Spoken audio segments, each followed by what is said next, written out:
There's a specific kind of silence that doesn't feel empty. It hums. It watches the room the way lightning watches the horizon, charged, holding back. You felt it with them. The long gaze that didn't blur. The almost text they never sent.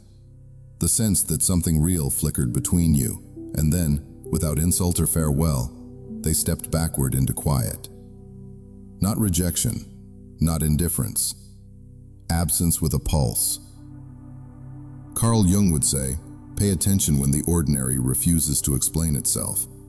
The psyche is not a single voice, it is a parliament. Some parts vote yes, some parts stall the motion, some parts pull the fire alarm. Desire arrives, ancient and unmistakable, and the system doesn't become simpler, it becomes louder. If you have ever been wanted by someone who could not take a single step toward you, you have witnessed a referendum inside a soul. The ballot reads, reach for life, or protect the mask that has kept me safe. This hour isn't about blame, it is about sight. We will keep roughly the backbone of the classic Jungian explanation you may already sense intuitively. The shadow makes intimacy feel dangerous. The persona prefers image over truth. The anima animus constellates projection that feels like destiny and tastes like fear. Complexes hijack perception. Synchronicity arranges timing that refuses to obey our texts. And individuation, the long work of becoming whole, decides whether love is a threshold or a cliff. But we'll also deepen the map. We'll invite 3 companions to walk beside Jung. Neuroscience, to show how the autonomic nervous system reads love as either safety or threat before thought ever arrives. Contemplative practice, mindfulness/Zen/Christian and Sufi contemplations, to give you rituals that stabilize the inner weather when timing hurts. Stoicism and Tao, to teach you how to carry desire with dignity, choosing character over chasing control. First, the cinematic frame. Imagine a corridor lit by dusk. 2 doors. On one hangs a placard, Persona, the practiced self, immaculate and competent, the story they tell the world to avoid punishment and win approval. On the other door, Self, unruly, honest, longing, alive. You walk down the hall and, in simply being you put a slight pressure on the self's handle. The door breathes. The persona hears the hinge and panics. Not now, not safe, not with them, not yet. The body tightens, the mind writes scripts. Wrong timing, too intense, they'll change their mind. The phone is set down. The message is unsent. Silence substitutes for sovereignty. Jung named the frightened gatekeeper inside everyone. The shadow. Not only the bad, but everything disowned to survive. Need, grief, tenderness, hunger for union. When your presence wakes those exiled citizens, the shadow rings the alarm. Stand down, close the blinds. The paradox is brutal. The more a connection could heal, the more it threatens the structures that allowed life without healing. So they don't reject you, they protect the past. Biology nods. Beneath language, the nervous system is running a threat assessment protocol every second. Facial micromovements, tone, pace, pauses, proximity. For a system trained by earlier hurt, the sensation of being deeply seen can register as danger, not gift. Your gaze is read as exposure, your steadiness as an invitation to collapse, your warmth as the beginning of dependency. Fight/flight/freeze/fawn don't care about philosophy. They care about survival. The body chooses distance and hires the mind to write the press release. Busy, not looking, maybe later. Add archetype to anatomy and the plot thickens. Before integration, we often meet the anima animus, our inner opposite, in the face of another person. Men project the anima feeling, relatedness, mystery onto a woman and feel summoned, then terrified.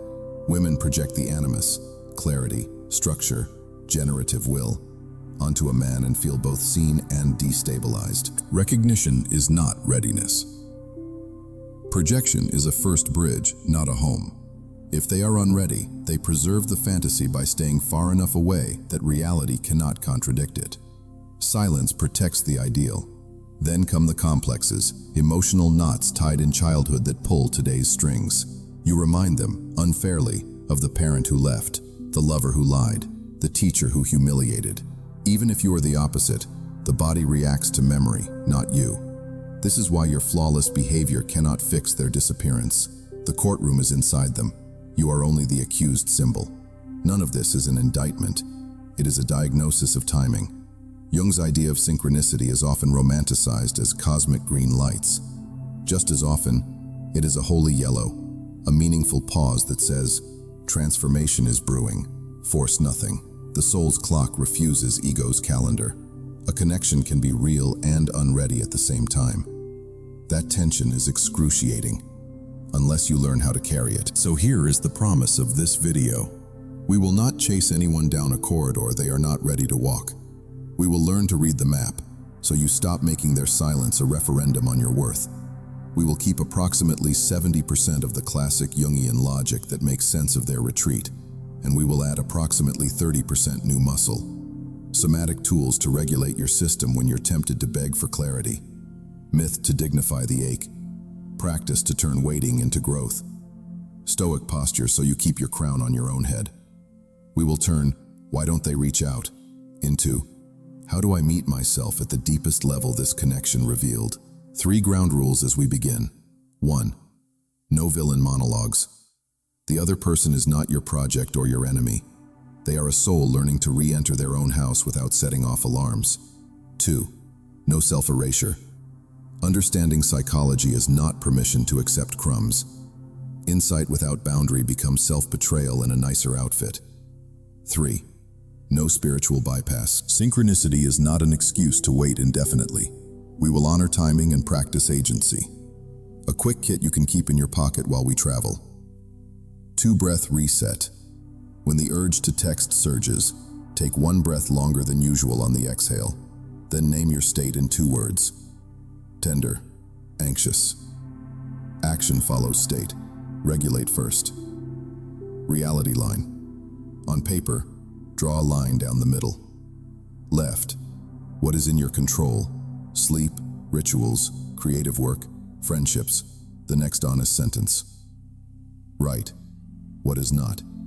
Their pace, their fear, their reply. Circle only the left. That's the Stoic move. Ritual of return. Choose 1 daily act that returns you to self when longing spikes. Walk without your phone. Tea by a window. Prayer beads. Breath prayer. Metta. May I be safe. May I be free. Sacred isn't theatrical. It's repeated. Our path from here mirrors the inner terrain. First, we'll enter the shadow and watch how repression turns tenderness into threat. Then we'll face the persona and why your authenticity shakes masks. We'll trace the Animus projections that dress you in myth and make closeness impossible. We'll unmask projection and the idealized devalue loop that distance protects. We'll examine the individuation gap, why love feels like death to an unintegrated ego. We'll honor synchronicity as sacred pause, not punishment. And finally, we'll practice healing without contact. How to let the ache initiate you instead of consume you. If a single sentence must carry this opening, let it be this. Their silence is a conversation between their fear and their becoming. You didn't cause it. You can't cure it. But you can choose what kind of person you become in its presence. And paradoxically, that is the only path that ever made real union possible. 2 people who chose growth before choosing each other. Take 1 slow breath. Feel the ground under your feet. We begin where the alarms first sounded, underground, where the unspoken lives. Imagine a lake at night. On the surface, stillness, stars reflected like a promise. Underneath, a tangle of roots, cold currents, long weeds brushing whatever dares to pass. Most people try to love from the surface, and then panic when your presence pulls a rope that's tied to the bottom. That jolt you felt from them, the flinch, the sudden distance, is not always about you, it's about the lake. Jung named the tangle the shadow, not only our malice or envy, but every quality, memory, and need we exiled to survive. Many of us learned early that certain states were unacceptable. Neediness was mocked, tears punished, anger unsafe, joy too much. We adapted, We learn to pass as self-sufficient, reasonable, invulnerable. The cost was an inner ecosystem full of unfelt emotions still asking for air. When someone like you arrives, steady gaze, open presence, truth in your voice, you don't just trigger attraction, you trigger remembrance. Nerves that have been numb flicker back to life. The system reading intensity confuses aliveness with alarm. Your kindness becomes exposure. Your attention becomes a spotlight. Your silence becomes a stage on which old scenes reenact themselves. The shadow doesn't see you. It sees the past trying to happen again. From the body's angle, repression has a signature. The autonomic nervous system scans for safety cues and threat cues every second. If a person has a history of being shamed for needing, their body reads closeness as risk. Muscles recruit, breath shortens, pupils change, hands fidget toward escape. The mind then rationalizes the body's retreat. Work is crazy. The timing's off. You deserve more. These narratives aren't always lies. They're alibis written by a physiology guarding itself. Here's the paradox Jung kept pointing to. What we refuse to feel does not die. It organizes. Depressed grief becomes irritability. Repressed longing becomes contempt. Repressed fear becomes control. Then the psyche does something clever and cruel. It projects the unwanted state onto the person who wakes it. You're too intense. You're needy. You're the one rushing. In reality, it is the disowned need inside them crying through your name. Myth gives us an honest image. Inanna, descending to the underworld, passes 7 gates, and at each gate surrenders a symbol of power, crown, beads, cloak, until she stands naked before the Dark Queen. Descent is humiliating to the ego. It is liberating to the soul. Real closeness is a kind of descent. The shadow hates this. It will do anything to keep the costume, especially vanish. A disguised vignette. Cass, 35, never cried. His father called tears manipulation. His mother called needs an inconvenience. Cass dated lightly, good dinners, tidy exits. Then he met Ari, who didn't hustle for likability. She listened as if silence had weight. Cass felt an ache he couldn't name. After a few luminous conversations, he pulled back. Paragraph-long drafts sat unsent. He told himself he was busy. In session, I asked him to name 2 body sensations when he thought of texting Ari. Heat in my face, he said, and a rock in my stomach. We tracked the rock. It was shame, the child shame of needing. Cass didn't fear Ari's rejection. He feared remembering the cost of needing in his family. Once he could name that, the spell loosened. He didn't sprint toward Ari. He stood longer at the water's edge without calling it drowning. Notice what healed him.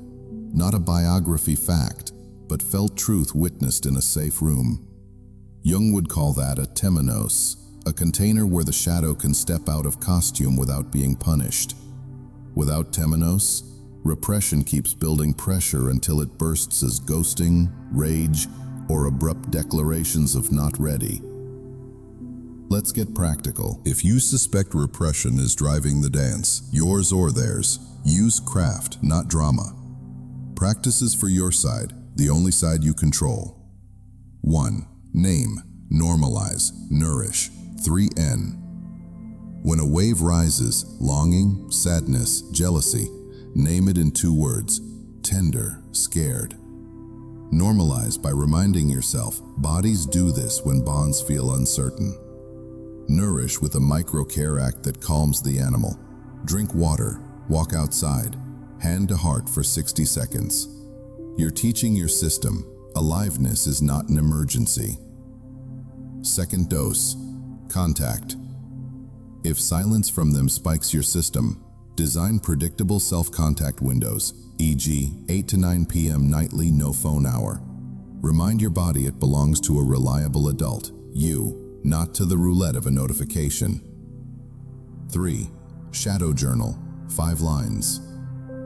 At day's end, write 5 beginning stems. Today I hid. Today I wanted. Today I judged. Today I feared. Today I honored. Do not explain. The aim is exposure without prosecution. Over weeks, patterns surface. Compassion follows. If they return after disappearing, and you choose to engage, refuse the old script without shaming them. One line changes everything. I'm open to exploring, and I need slow, honest contact. No vanishing. Can we agree to name overwhelm instead of ghost? You're building a containment rule. If they cannot agree, believe them. That's not punishment. It's boundary. The immune system of the soul. From Stoicism, adopt dichotomy of control like a daily vitamin. You cannot control their shadow work. You can choose virtue under uncertainty. Honesty without pressure.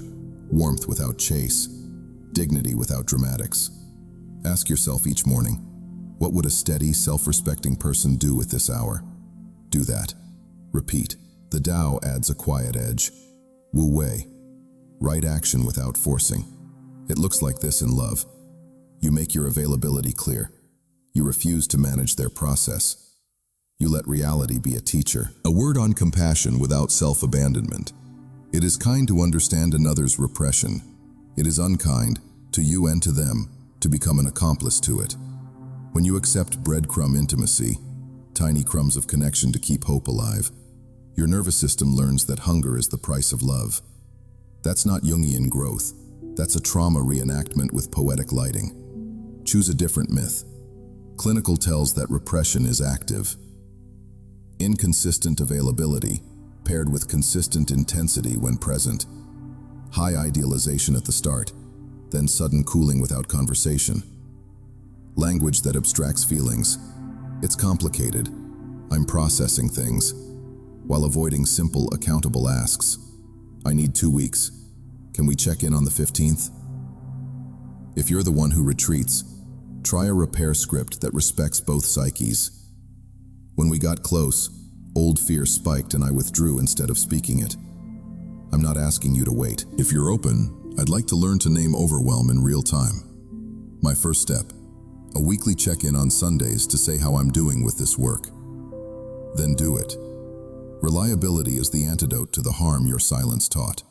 Archetypally, the antidote to shadow-driven retreat is the healer in concert with the warrior. The healer brings mercy to buried feeling. The warrior brings commitment to new behavior. Mercy without commitment is mood. Commitment without mercy is cruelty. Together, they turn descent into initiation. A brief breath practice for acute spikes. Sit, feet flat. One hand on chest, one on belly. Inhale through the nose to a count of 4. Exhale through the mouth to 6. Longer exhale signals safety. On each exhale, say quietly, not a threat, just a wave. 10 rounds. Then text a friend, not about them, but about a small plan you can keep. Gym tomorrow, 7 a.m., chapter tonight. You're steering energy into agency. And for the soul that longs for myth more than method, take this picture with you. A door at the base of a tree. Everything you've disowned lives behind it. Every time love approaches, the door rattles and you want to run. Tonight, instead, light a small lantern and open it an inch. Call one exiled thing by its name, need, grief, hope, and let it sit by the fire without interrogation. When it is less afraid of you, it will be less afraid of them. The truth at the center of this part is simple, painful, clean. Tenderness feels like threat to the unvisited shadow. You cannot argue a body into trust. You can only train it, gently, daily. If they will not train with you, train anyway. The person you become in that training is the person capable of love when it arrives ready. We turn next to the mask that makes repression look like personality, the persona, and why your unguardedness rattles it like wind through a stage set. On stage, the set looks solid. Brick walls, iron stair, windows lit like a city at dusk. Up close, it's plywood and paint. The persona is like that, convincing at a distance, fragile near intimacy. Jung called persona the crafted interface between self and society, the mask we learn to wear so families love us, schools reward us, cultures hire us. The persona isn't a villain, it's a tool.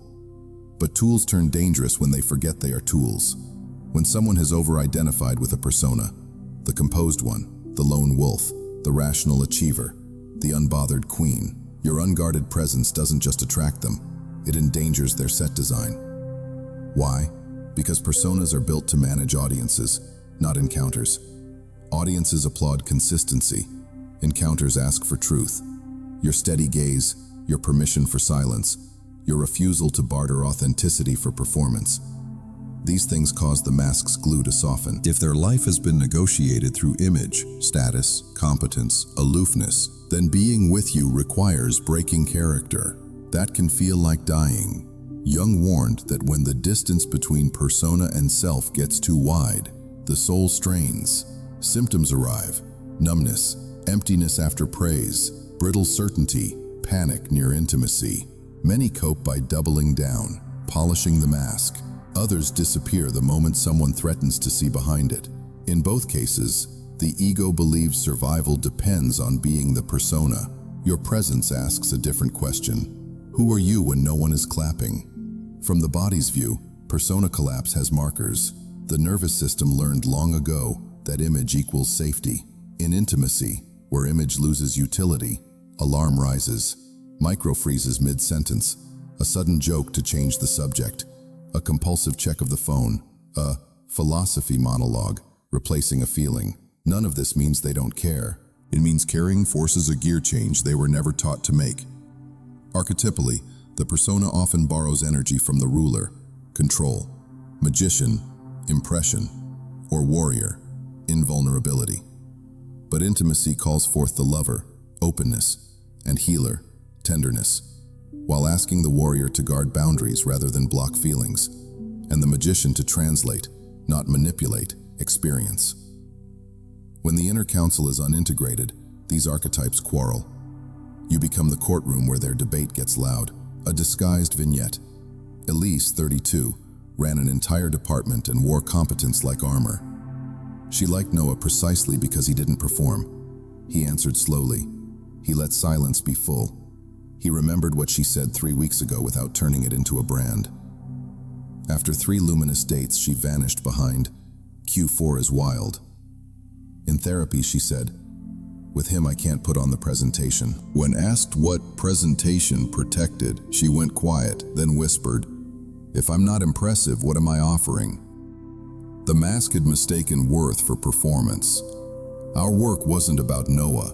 It was about Elise learning to stay unperformed for 3 breaths longer than she wanted, then 5, then 10, until the animal of her body discovered it did not die when the slide deck stayed closed. Persona mechanics to watch for, in them or you. Role speak instead of I. As a founder / as a therapist / as an Enneagram 5, roles triangulate away from feeling. Charm as shield. Witty, generous, impressive, yet the moment you open, they pivot the spotlight back. Abstraction flood. Big words arrive where small truths should live. I'm processing complex dynamics instead of I'm scared. What helps? Not argument, atmosphere. You cannot debate a persona off a face. You can make a room where the face beneath doesn't need armor. Jung's Temenos again. A bounded space where reality can unfold without humiliation. That looks like pace, slow, edges, consent, and truth, specificity. For you, the side you can govern. 3 crafts. 1. Trade identity queries for body questions. Instead of, who are we? Try, what does your body feel right now with me? Persona can parry identity talk. It struggles to fake sensation. If they answer honestly, you're behind the mask. 2. Offer micro-consent. Do you want presence or perspective? Is silence okay for a minute? Consent tells the persona it won't be taken. Masks loosen when control isn't at risk. 3. Name the small true.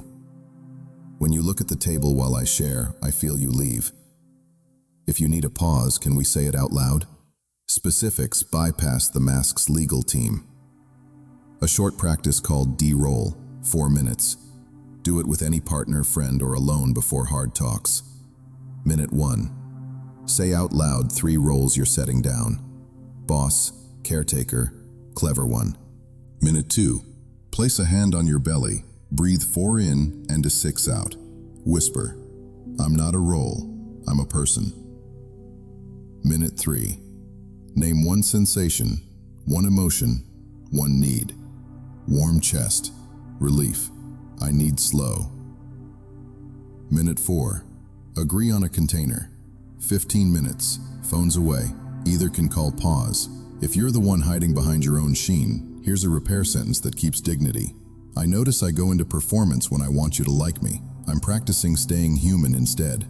If I start performing, can you say, human, please, and I'll pause? Invite accountability without shame. Train with repetition, not self-scolding. Stoicism lends a spine. Summum bonum, the highest good, is character, not image. Ask, what would a courageous and kind person do now? Not, how do I appear? Courage might be saying, I want you and I'm scared, instead of building a theory. Kindness might be, I can't offer consistency. It's not fair to keep you in ambiguity. Character over optics. Taoism adds wu-wei, effortless rightness. In practice, that's low-drama honesty. Not a grand confession, just clean lines. I'm tempted to run to my mask. I'm going to slow down instead.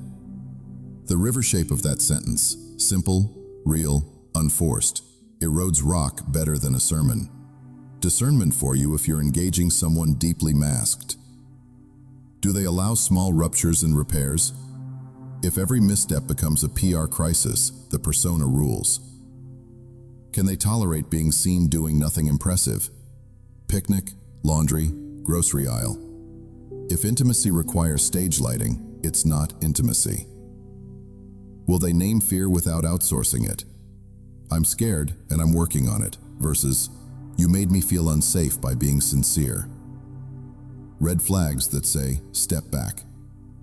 Persistent image management on all channels, paired with avoidance of concrete agreements about contact. Punitive withdrawal when you ask for truth. Weaponized ambiguity, statements engineered to keep you hoping while they risk nothing. If you choose distance, depart with clean language. I like what happens to me when I'm with you, but the mask keeps winning. I need relationships where honesty beats image. If that changes, you know how to reach me. You honor the soul without colluding with the set. Archetypally, the medicine is integration. Warrior for boundaries, lover for warmth, sage for perspective, healer for mercy. Invite all 4 in yourself first. People wearing heavy masks sometimes borrow your integration as a mirror. Sometimes they borrow your energy as a battery. Your job is to be a mirror, not a generator for another's performance. A final scene for your imagination. A rehearsal hall at midnight. The crew has gone home. The lead character sits alone, makeup half removed, looking at themselves in a lit mirror. On the chair beside them, your message, folded. Not a plea, a line. No show needed. The person in the mirror breathes, really breathes, for the first time that day. Maybe they text, maybe they don't. What matters is that you keep living where mirrors are for truth, not illusion. Because in love, not the performance of love, the living of it, the person we can set down our mask with is the person we can build a life with. Your presence will keep rattling cheap sets. That's not a problem to solve, it's a filter. Let it filter. What remains when the plywood falls is what can hold you. Next we'll enter the most intoxicating and destabilizing layer, Anima and Animus. How your face becomes their inner opposite's mask, why recognition feels like destiny, and how to step out of myth back into meeting. There is a particular electricity in certain meetings, the kind that makes you feel both ancient and brand new. You swear you've heard their voice in a dream. Their presence rearranges the furniture in your chest. Logic calls it chemistry. Jung calls it the anima animus at work, the inner opposite, long exiled or ignored, suddenly projected onto a living person who seems to carry what your soul has been missing. For a man, the anima is the inner feminine principle, feeling, relatedness, intuition, the moonlit ways of knowing. For a woman, the animus is the inner masculine principle, clarity, logos, structure, discriminating will, the sunlit line that says, this, not that. Every psyche contains both, regardless of gender. When these principles are unintegrated, they go looking for bodies to wear. They find you. That's why the attraction feels mythic. You're not just beautiful, interesting, or kind. You are a carrier. He looks at you and catches a scent of his own lost tenderness. It feels like home, and therefore like danger. She looks at you and glimpses her unclaimed authority. It feels like arrival, and therefore like vertigo. The psyche mistakes recognition for readiness and tries to sprint across a bridge that isn't built. The result? Intensity at a distance. Fascination in silence. A love story rehearsed in the skull with no hand on the doorknob. Myth tells the truth in costume. Eros and Psyche meet in darkness. Love insists on trust without inspection. When Psyche lights the lamp too soon, demanding certainty before maturity, the union collapses and trials begin. The teaching is not, don't ask questions. It's, grow enough to see without destroying what you see. Anima Animus projection is like that. The lamp turns on too fast, illuminating everything, including our own unright parts. If we haven't built the muscles those parts require, we run, often while staring over our shoulder. Here's the trap. Projection gives us ecstasy without effort. A man missing his feeling life meets a woman who is fluent in tenderness. He feels deep without learning to feel. A woman missing her assertive voice meets a grounded man. She feels decisive without practicing decision. The other person becomes a prosthetic. The psyche senses the theft and stages a revolt. Idealization flips into avoidance or critique. Too emotional, too intense, too demanding. In truth, the borrowed function simply wants to go home. How do you tell you're inside an Anima/Anima spell? Speed plus symbolism. The bond feels instantly significant, thick with omens, dreams, songs. Distance protects the magic. Contact threatens the ideal. Silence maintains it. Either or thinking. They're the one or a fraud. Nuance vanishes. Self-eclipse. You feel unusually profound merely by being near them, and strangely hollow when apart. Reversal under stress. The very quality that drew them, your warmth, your steadiness, becomes the quality they blame. None of this means the relationship is false. It means the relationship is trying to grow you first. Jung's medicine is not to kill the magic. It's to withdraw the projection gently, returning stolen capacities to their rightful owner. When the Anima Animus comes home, desire becomes real relatedness. The myth becomes a map, not a mirage. Practical ways to withdraw the projection without killing the romance. 1. Name the function you're borrowing. In a sentence. Around you I feel more tender, clear, decisive, soft, grounded. Then ask yourself, how do I practice this without them? If it's anima, feeling, schedule feeling time, 10 minutes daily. Name sensation, emotion, and the smallest merciful action. If it's animus, clarity, choose one decision per day and make it clean. Deadline, criteria, commitment. 2. Active imagination, 10 minutes. Sit quietly. Invite the inner opposite as a figure, not the person. Ask 2 questions. What do you want from me? How can I honor you today without using someone else? Let images speak.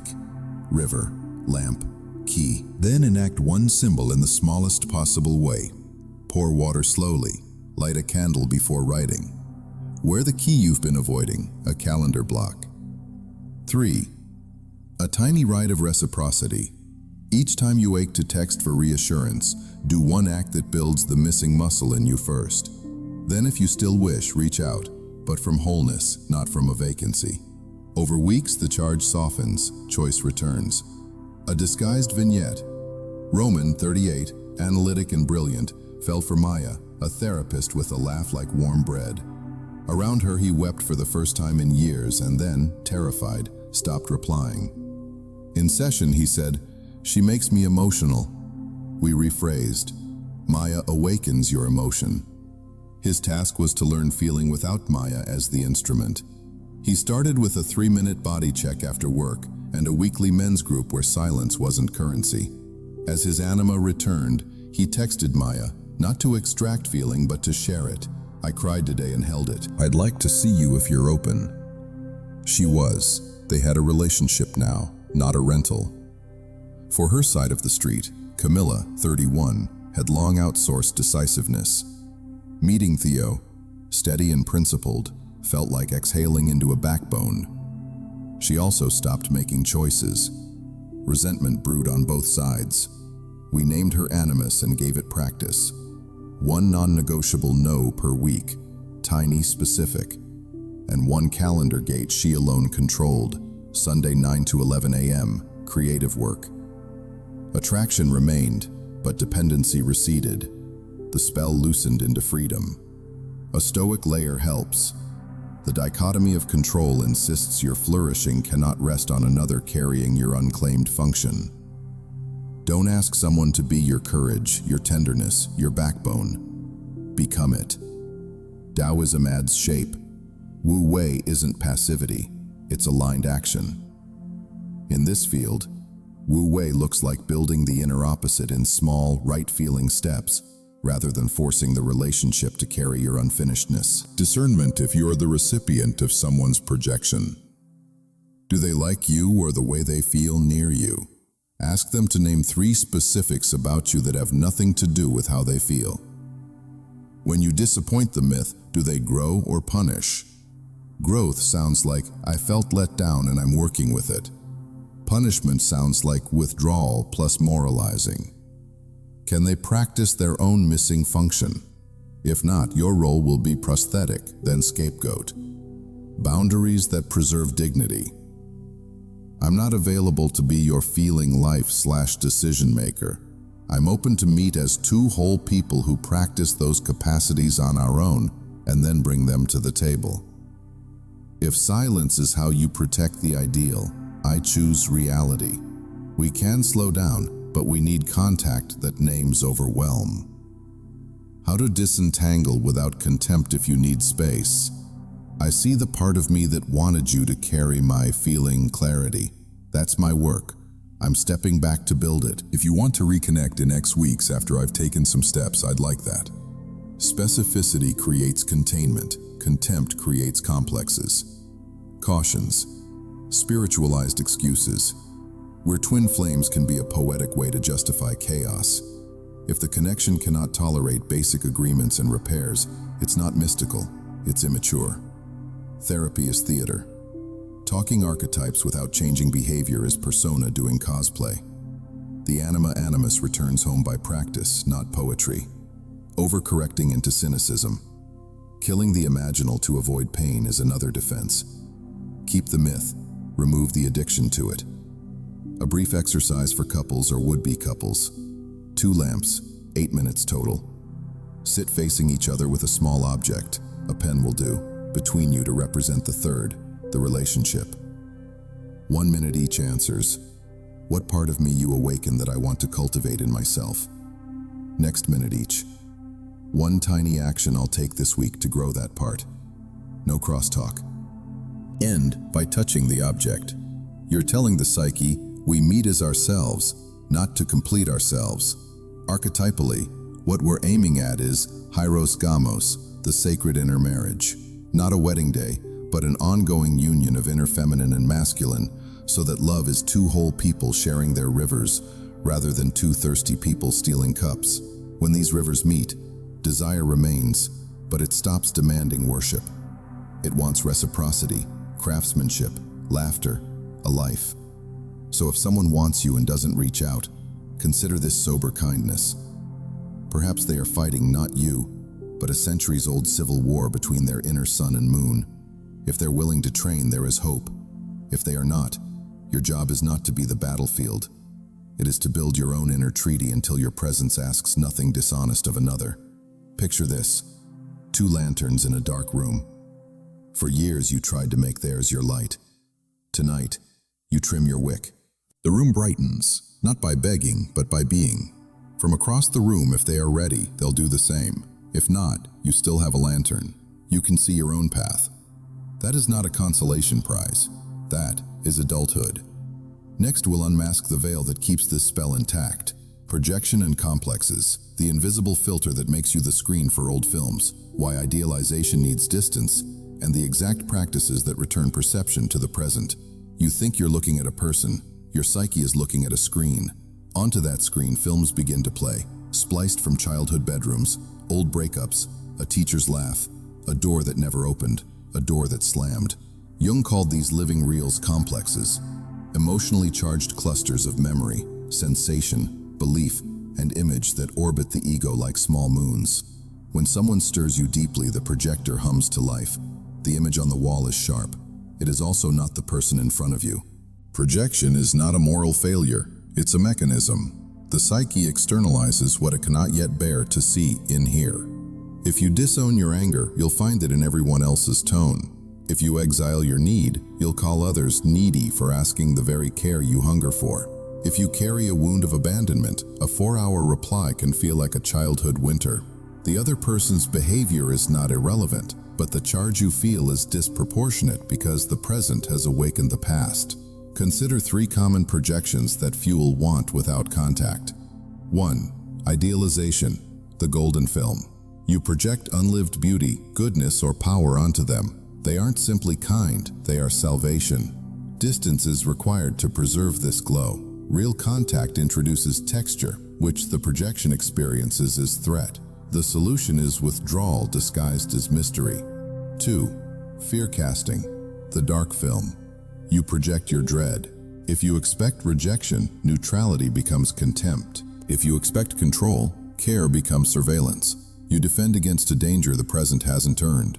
3. Self-reversal, the mirror film. You accuse the other of what you're doing, calling them avoidant while you never risk a clear ask, calling them intense while you rehearse a wedding in your head after coffee. Complexes are clever, they recruit evidence.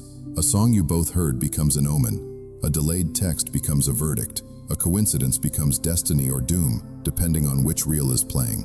Jung did not tell us to stop feeling. He taught us to differentiate what belongs to now and what belongs to then.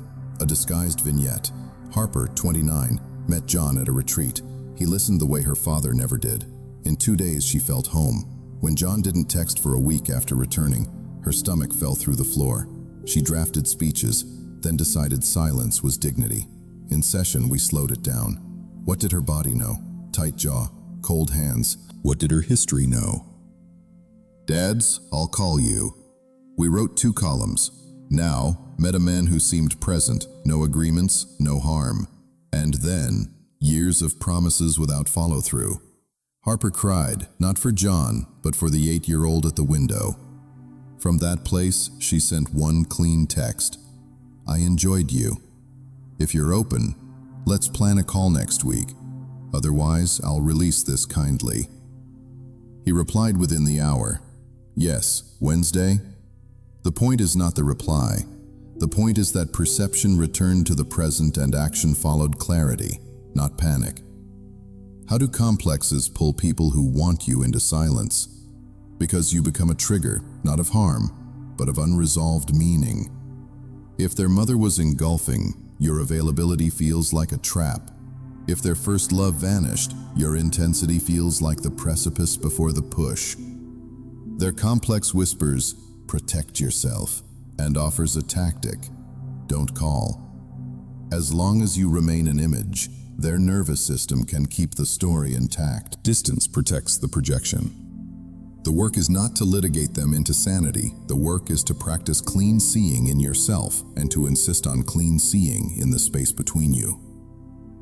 That looks like language, ritual, and repair. Language that disarms projection. Here's what happened, observable. Here's what I made it mean, story. And here's what I need, actionable. Example, you read my message and replied the next day, happened. I told myself I'm not a priority, meaning. I need either same-day acknowledgement or a simple I'll answer tomorrow, need. Can we do that? I notice I'm reacting at a 10. The behavior is a 3. That tells me the past is in the room. I'm going to downshift and try again. This sentence restores proportion and earns trust. Rituals that return the psyche to now. 1. Hand on the doorframe. Each time you enter or leave a room while texting or waiting, pause with your hand on the frame. Ask, what year is my body in? Name it. 2025, not 2006. Breathe 4-6 once. Proceed. 2 object check. Keep 2 small objects, 1 representing then, a childhood photo, a stone from an old house. 1 now, a key. a current bill. When charge spikes, hold both. Say, both are true. I honor then. I act from now. 3. Projection audit. Weekly, 10 minutes. List 3 people who stirred you. For each finish, I might be projecting quality onto them that I need to grow in myself by. Small practice. Then actually schedule the practice. Repair when you've realized you projected.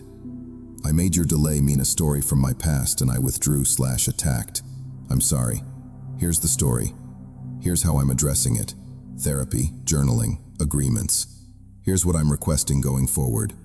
You are naming, owning, committing, and requesting. Not groveling, not blaming. From neuroscience borrow prediction error.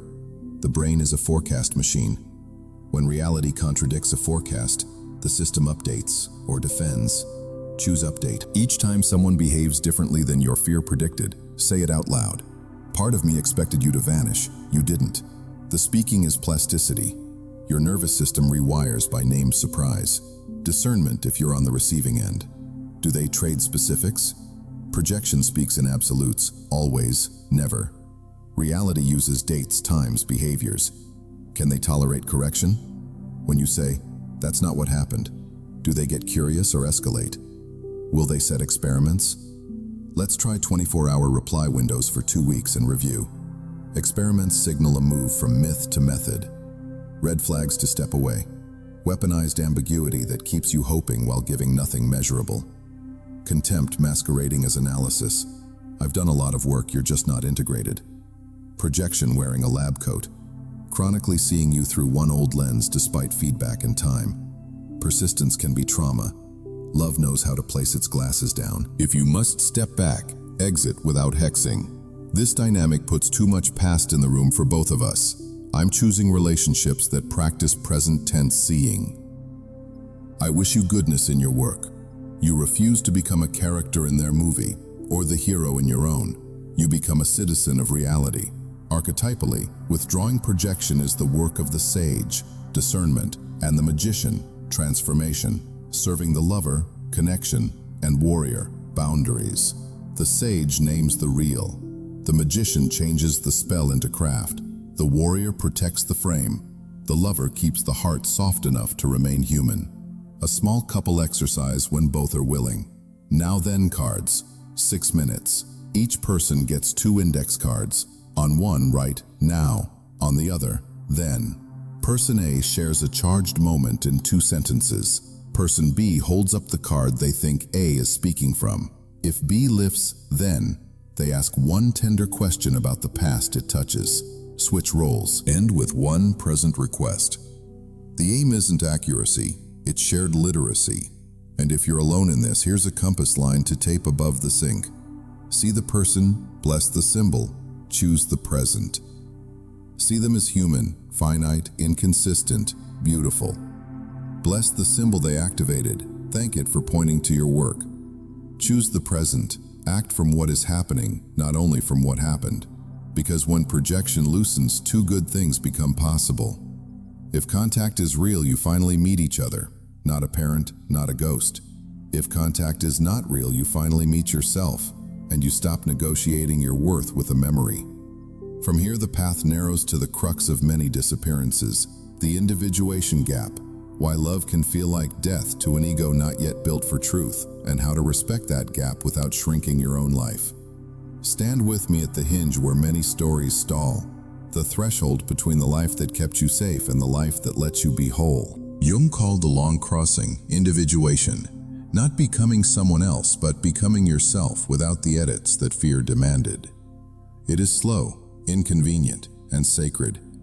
And this is why someone can want you, ache for you, and still not come closer. Because real love does not offer a couch, it offers a door. To walk through, parts of the old self will have to die. The ego hears die and panics. But Jung's death is not annihilation, it is transformation, like fire to ore, like winter to a field. The person who retreats from you isn't necessarily shallow. They may be unprepared for this fire. Their identity works, sort of. It pays bills, wins praise, keeps pain at arm's length. You don't just offer kisses, you offer revision. Revision asks, Are you willing to live without the armor that made you lovable to the wrong rooms? Many souls say yes in poetry and no in practice. Scan the gap with clear eyes. On one side, persona safety, predictable roles, familiar defenses, a schedule that leaves no time to feel. On the other, self-ownership, shadow known and tended, Anima Animus welcomed home, boundaries that don't perform, tenderness that doesn't apologize. Between them lies a bridge that only effort can build. Therapy, honest friendships, embodied practice, spiritual humility, time. Wanting you cannot substitute for that construction. In fact, wanting you may expose how unfinished the bridge is. From a biological angle, individuation asks for a nervous system that can hold more truth without flipping into survival.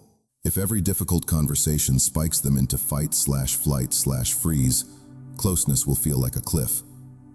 The work is not to be brave once. It is to raise capacity over months.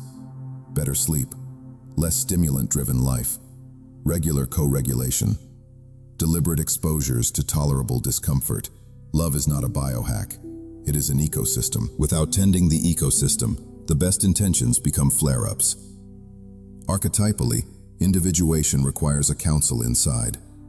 The lover, connection. Warrior, boundaries. Sage, discernment. And healer, mercy, taking turns rightly. In an unindividuated psyche, one archetype runs the state. The warrior alone says, need nothing. The lover alone says, lose yourself. The sage alone says, explain everything. The healer alone says, make pain the center. Your presence invites a coalition government. Coalitions take negotiation and time. Silence, sadly, is many people's interim solution. No election, no coup, just stalemate. A disguised vignette. Devon, 40, had mastered the solo myth. Triathlons, startups, no mess. Then he met Rhea, whose quiet steadiness felt like shoreline after years of swimming. He wanted her fiercely, and ghosted anyway. In the room, Devon admitted, if I choose her, I have to change how I live, not just with whom I live. He was right. Late-night screens had to soften. Friendships built on never needing anyone had to be renegotiated. Rage at his father's absence, long converted into excellence, needed to be grieved, not merely monetized.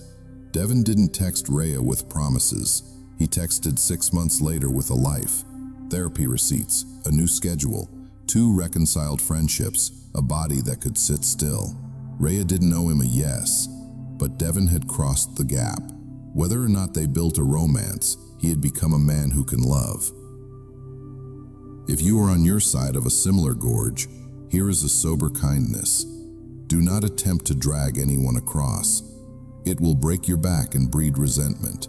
Your task is to become unmistakably yourself, so clear, so grounded, that if timing ever aligns, you meet as adults, not as rescuer and recruit. Individuation is contagious, but only when modeled, not demanded. What specifically widens the gap? Unworked trauma disguised as a worldview. I just don't believe in relationships often means I haven't felt safe enough in my body to endure intimacy's uncertainty. Success that rewarded the mask. Promotions for hyperavailability. Praise for never needing. Status for charm. Individuation threatens the economy that paid for the mask. Community captured by persona. Peer groups where vulnerability is currencyless. Families where truth rewrites inheritance. Choosing self risks social exile. Spiritual bypass. Using synchronicity, destiny language, or the universe will tell me to avoid the ordinary labor of repair, boundary, and presence. And what builds the bridge? 1. Truthful micro-commitments. Replace dramatic vows with weekly observable behaviors. Therapy session kept. 1 honest conversation had. 1 avoidance swapped for approach. Call returned, feeling named. Character grows by kept appointments. 2. Shadow hospitality. A 10-minute daily check-in. Sensation, emotion, image, impulse. No fixing, just accurate hosting. If you can host your own storm, you will not demand a partner be your meteorologist. Third, Anima Animus practice. Identify your weaker function feeling or clarity agency. Does it daily, feelings journal, or decision reps? You become less likely to outsource the function to a lover and then resent them for holding it. 4. Ritualized repair. Learn one repair sentence by heart. Here is what I did. Here is the impact I imagine. Here are 2 ways I could make it right. Is there something you want to add? Repeat until your nervous system associates conflict with craft, not catastrophe. If you're the one waiting on the other side, fold your longing into standards.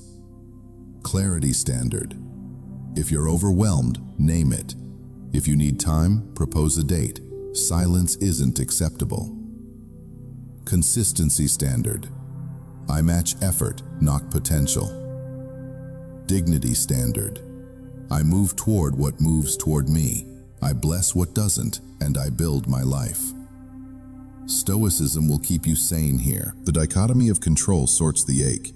You cannot control someone else's readiness. You can control your virtue today. Honesty, patience, courage, temperance. Ask each morning, what does love require of my character if contact never comes? Then practice that. Taoism adds flow. Stop pushing the river. Build the banks. Habits, friendships, work that matters. And the river will know where to run. Discernment questions that save time. Are they willing to name the work? Not, I'm complicated, but I dissociate when close. I'm seeing a trauma-informed therapist. Here's how I'll signal overwhelm. Do they demonstrate time-bound agreements? I'll check in Sunday. And then they do, without fanfare. When they fail, do they repair?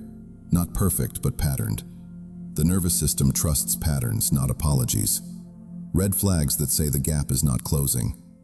Chronic ambiguity that keeps you as Plan A's stand-in while they chase Plan Fantasy. Values clash, fidelity, honesty, care, disguised as differences in attachment style. Attachment is workable, values are foundational. You shrinking, voice, friendships, creativity to stay near their comfort. If intimacy costs your aliveness, it is not individuation, it is regression. If you need to step back, do it with clean language that honors both journeys. I respect the work you're facing. I'm building a life that asks for steady contact and shared effort. If your path brings you there, I'm open to a conversation. Until then, I'm going to live forward. No ultimatums, no backdoors, no barbs. A practice for those who want to cross, the 90-day bridge. Commit, quietly, to yourself, to 90 days of 3 pillars. Inner, weekly therapy or structured self-inquiry, daily 10-minute state check, 1 shadow conversation with a trusted friend. Relational, 1 hard truth spoken kindly each week to someone, not necessarily them. 1 repair attempted, 1 boundary kept. Embodied, consistent sleep window, alcohol caffeine audit, 20 minutes of movement most days. Mark the days, not for perfection, for direction. After 90 days, you'll know if the bridge exists because you'll have walked it. Myth returns with a lantern. In Orpheus and Eurydice, love descends to the underworld to bring the beloved back. The only rule, don't look back too soon. Orpheus does, and she vanishes. The punishment isn't arbitrary, it's symbolic. The ego wants certainty before completion. Individuation demands faithful action before assurance. Walk your path without constant backward checks for proof. Let reality confirm at the end of the corridor, not every 10 steps. If they cannot or will not cross, translate your grief into growth. Jung would say, the energy bound in longing can be sublimated, not suppressed, but rechanneled into creation, craft, service, study, prayer. Sublimation is how the psyche keeps Eros alive without burning the house down. Make something with this ache that your future self will thank you for. And if they do begin to cross, remember, you're not the promised land, you're a person. Keep your standards, keep your practices. Meet them as 2 travelers who decided to become real in separate rooms, and now have the privilege to see if your rooms make a home. Take 1 breath. Feel the refusal in you to become smaller in order to be loved. That refusal is not hardness, it is honor. From here we'll approach time itself, the way meaning sometimes says not yet, and how to live well in the space between signal and step. There are seasons when the world seems to conspire with your longing. Their song plays as you unlock the car. A feather lands on your coat just as you whisper their name. You dream the same image twice in a week, a bridge at dusk, a train that pauses and then moves. Jung called this synchronicity, a meaningful coincidence without a traceable causal thread. Not superstition, not proof. A pattern of resonance between inner life and outer event that suggests the psyche is wider than your skull, and time has layers we can feel but not govern. Synchronicity gets misused when the ego treats it like a traffic light. Green means chase, red means despair. But the soul doesn't run on street signals. More often, synchronicity is a weather report. The air is charged. Something wants to happen. Prepare your inner house. The mistake is to confuse charge with permission. You read signs, you flood with certainty. You act as if fate owes you a shortcut. The result is haste, and haste fractures what might have ripened if you had let time do its slow art. Jung noticed that synchronistic clusters often arrive around thresholds: death, birth, illness, creative breakthroughs, deep love. Thresholds are liminal. The old is not fully gone, the new not fully born. In liminality, the unconscious speaks in intensified symbols to stabilize and orient you. Keep going. Slow down. Turn inward. Make space. If two people are pulled toward each other but one or both are unready, shadow unvisited, persona brittle, inner opposite outsourced, synchronicity may thicken, not to grant a pass around growth, but to pressurize the container so growth becomes unavoidable. The soul is a patient engineer. From the body's vantage, timing is a state as much as a schedule. Your nervous system has seasons. Capacity swells and shrinks. If you treat "not yet" as failure, your system floods shame. You grasp, you force. You turn sacred timing into a performance review. If you treat "not yet" as information, your system can settle. Curiosity returns. You steward your life instead of sprinting after omens. Myth has always warned against premature unveiling. Psyche lights the lamp too soon. Orpheus looks back too early. Persephone eats pomegranate seeds before spring. These aren't punishments for moody gods. They are pictures of a psychological law. Prematurity harms. A love that would ask you to become whole cannot be built with the moves that maintained your half-life. When meaning says "not yet," the wise response is not sulking, it's craft. So how do you honor synchronicity without making it a leash? 1. Treat signs as invitations to prepare, not permissions to possess. When a sign lands, dream, repeat symbol, uncanny meeting. Perform 2 actions, both small and grounded. 1 inner, 1 outer. Inner might be journaling the dream and drawing a single image from it. Outer might be cleaning a corner of your living space, scheduling therapy, or writing 1 honest email that was overdue. Not to them, to your life. You are telling the field, "I heard. I'm building capacity." 2. Practice timed containment. If synchronicity spikes yearning, give yourself a ritual container for the ache. 15 minutes a day where you let yourself feel without censorship. Music, tears, prayer, poetry. When the timer ends, you shift into a task. Walk, cook, answer email. This keeps arrows fiery but bounded, which is how humans make art instead of mess. 3. Ask the 3 timing questions. Is it right? Values aligned? Dignity intact? Is it mutual? Effort meets effort, not potential. Is it ready? Capacity to hold heat without fleeing or harming. You permit 1 clear outreach if needed. If you're open, let's speak next week, and accept the result as data. At the end, you review. Am I more alive? Has reality offered a door? You are training the muscle called patience with teeth. 5. Use the Stoic dial. Synchronicity tempts control. The Stoics hand you a dial with 2 settings: mine/not mine. Mine, how I love, the integrity of my ask, the care of my body, the stewardship of my work. Not mine, their fear, their calendar, their path. Each time you catch yourself reading tea leaves, touch the dial and turn back to mine. You'll feel smaller for a moment and freer an hour later. 6. Walk the Taoic middle. Wu Wei, effortless action, doesn't mean no action. It means right-sized action. Send the text when it's clean. Wait when your gut knows you're trying to bend time to your will. If you don't trust your gut yet, borrow a rule. Sleep once on every major move. If it still feels clear in the morning, act. If it thins, let the river run. A disguised vignette. Anya and Leif met volunteering. Within days, clocks misbehaved, street numbers matched, birth dates, shared dreams, sudden songs. Leif, who had not felt alive in years, wanted to push. Anya, freshly sober, knew she was fragile. They made a synchronicity pact. Honor the signs by building their lives, not by fusing. Sunday mornings they shared dreams on a bench. Weekdays they kept separate routines, therapy for him, meetings for her, both expanded friendships. 3 months later, Anya said, "I think I can hold this now." Their first kiss tasted like the patience it required. The signs hadn't promised possession. They had prepared 2 lives to meet without collapse. Of course, there are other endings. Sometimes synchronicity blazes for a season and then goes quiet. The dream stops. The songs stop. The ache recedes. That too is meaningful. The assignment is complete. Bless it. The point was never to collect the person like a shell. It was to recover a piece of yourself that fell asleep years ago. If you receive that piece back, the universe did not tease you. It trained you.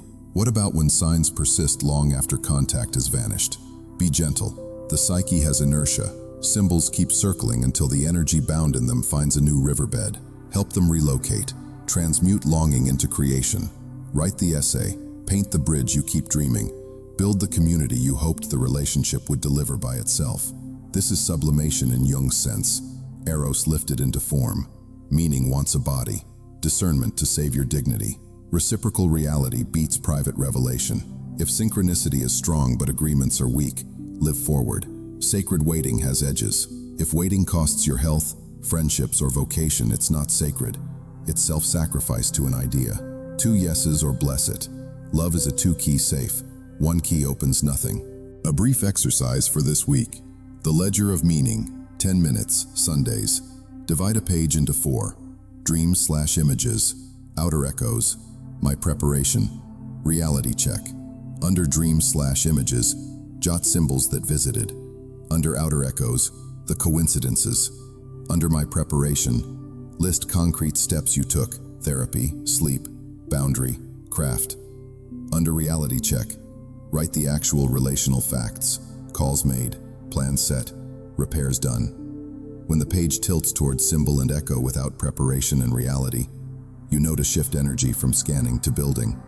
Archetypally, timing work invites the sage, discernment, to keep the lover from drowning, the warrior to hold boundaries with gentleness, and the magician to transmute signals into practice. When all 4 cooperate, synchronicity becomes a teacher rather than a tyrant. And the image to carry? A seed in winter soil. If you dug every day to check progress, you'd kill it. If you ignore it completely, it may starve. The craft is seasonal. Attention, water, protect, wait. When the first green breaks the surface, you don't yank it taller, you make sure it has light. If someone wants you and does not reach out, timing might be one of the elders in the room. Honor it, but do not hand it your life. Bow, then turn toward what is unquestionably yours. Making a life that is so honest and awake that when timing knocks, it finds you ready, not frantic. From here, one last turn inward, healing without closure. How to convert ache into growth when contact doesn't come. How to release without contempt, and how to keep your heart soft enough to recognize love when it finally arrives with a yes. Some stories end without a door closing, only a hallway growing quiet. The ego hates this. It wants verdicts, signatures, scenes that tell the nervous system what chapter it's in. But many of love's initiations end not with an answer, but with an increase of awareness, and the assignment to carry that awareness into a larger life. Jung would call this an active ending. You do not receive closure, you create it by the way you metabolize meaning. Let's begin where the ache is simplest. You wanted contact, it didn't come. Your body surged with interpretation. I wasn't enough. It was all in my head. I'm cursed. Pause. In Jung's map, feelings are facts of experience, not verdicts on worth. They point to where life is moving in you. Your task is not to silence them, but to conduct them, like a riverbed conducts water, so they irrigate your future instead of flooding your days.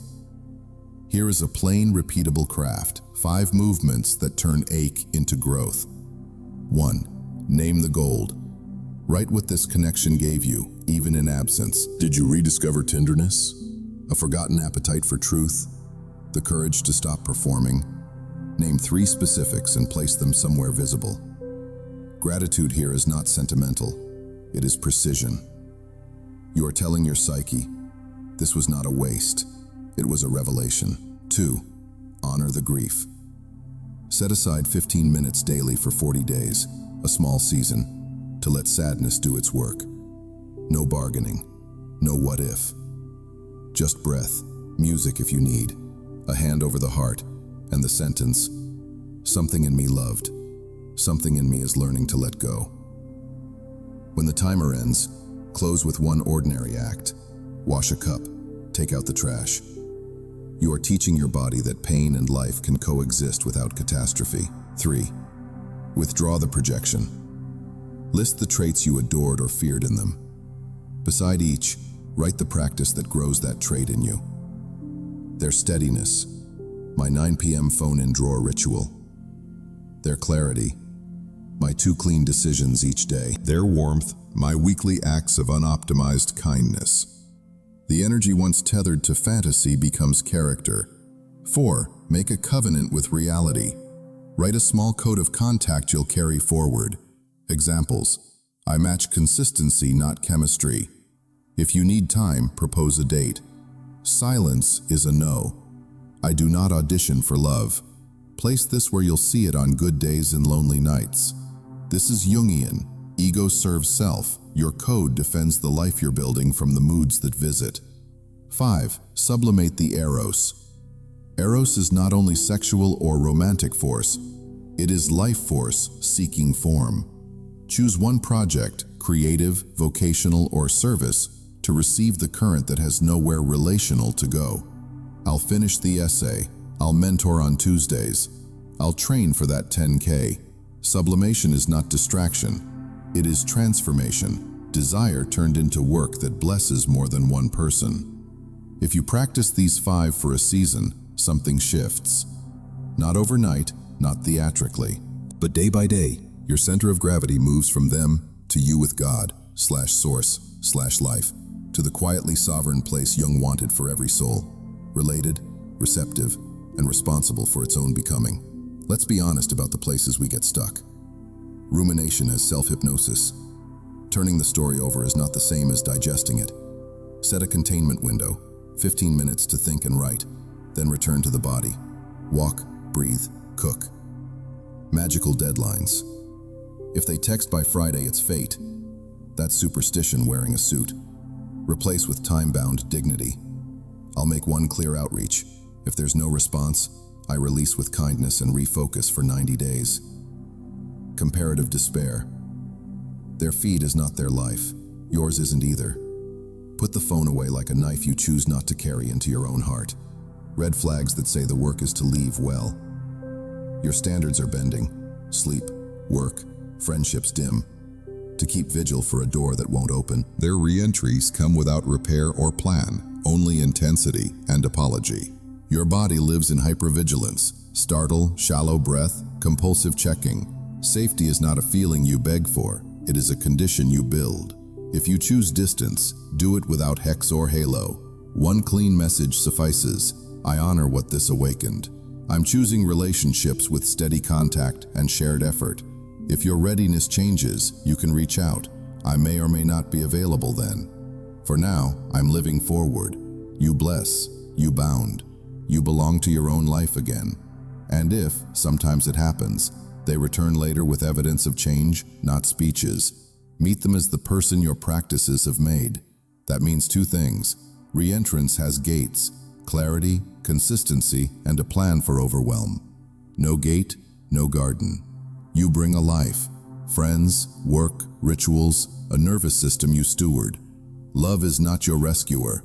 It's a river that joins a river. Before we close, gather the hour into a handful of sentences you can carry. Desire versus fear.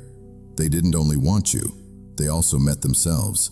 Sometimes the first meeting is too bright. Shadow and persona.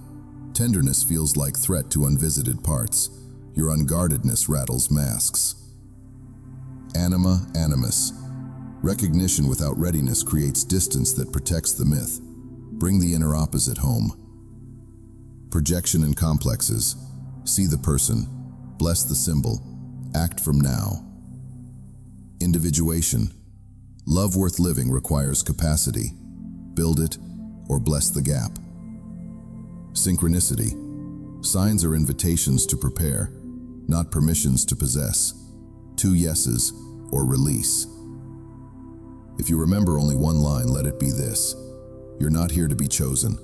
You're here to choose truth, craft, a life that can host love when love is ready. A small cinematic benediction. Picture your room tonight. The lamp is low.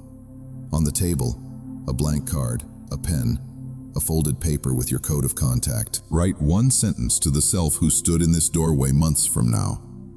We kept faith with who we are becoming. Sign it. Place it where you'll meet it in the morning. Then do one small faithful thing. A cup rinsed. A note sent to a friend. 3 breaths at the window. Not because anyone is watching, because this is how souls weave lives that deserve the love they hope to share. If this episode steadied you, 2 next steps. Share one practice you'll begin tonight in the comments with the phrase, choosing without closure. You'll help someone who is exactly where you were at dawn. For a deeper dive, watch the companion video, Shadow Work for Attachment, How Jung Helps Heal Anxious and Avoidant Patterns. It's the practical sequel to everything we mapped here. If you want more of this rhythm, slow, honest, cinematic depth, subscribe, tap the bell, and pass this along to the friend who keeps rereading old conversations at 2 a.m. We're building a community that values reliability over spectacle, craft over chase. Leave the room a little tidier than you found it. Step outside. Feel the night remind you that silence is not empty. It's a canvas. Then come back in and live the sentence you just signed. Not later. Now.